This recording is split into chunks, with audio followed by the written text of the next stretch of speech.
Assalamualaikum warahmatullahi wabarakatuh.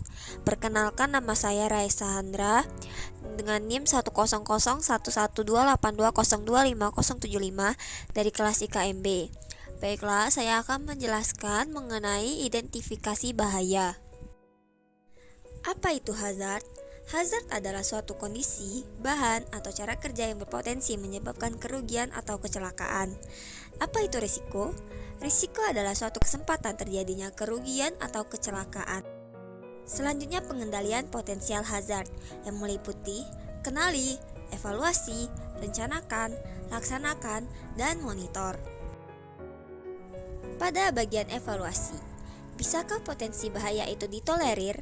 Apakah harus dikelompokkan pada low, medium, atau high? Lakukan hazard analysis, risk assessment, hazardous operability studies atau HAZOPS. Pada bagian rencanakan, yaitu merupakan langkah-langkah yang harus diambil untuk mencegah atau mengurangi akibat suatu kecelakaan.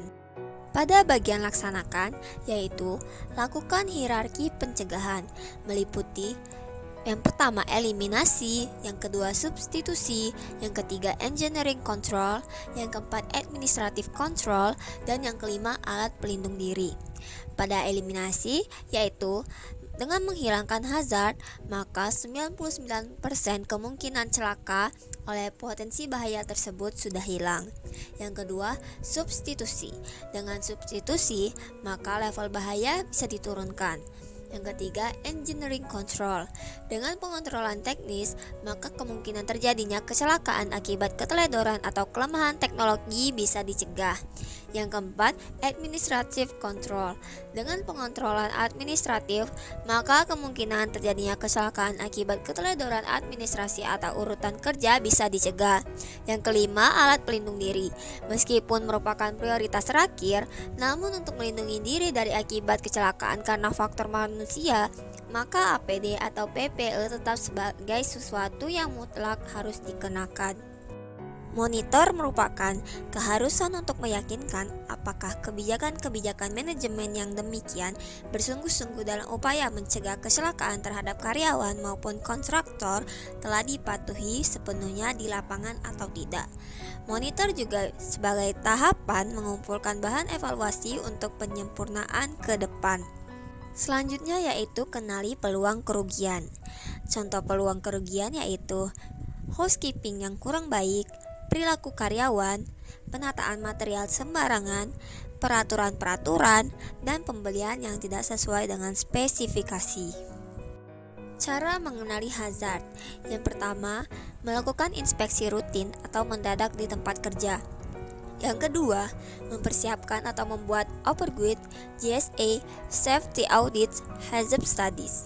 Yang ketiga, cek standar-standar atau UU tentang pekerjaan itu, juga mengecek peraturan-peraturan yang relevan. Yang keempat, menganalisa data kecelakaan.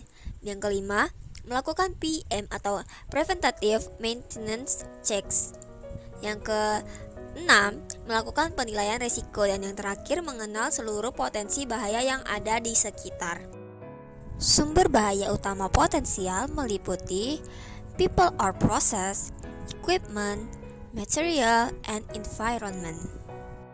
Jenis-jenis bahaya utama potensial meliputi bahaya fisik, bahaya kimia, bahaya biologi, bahaya ergonomis, bahaya prosedur kerja, dan bahaya psikologi.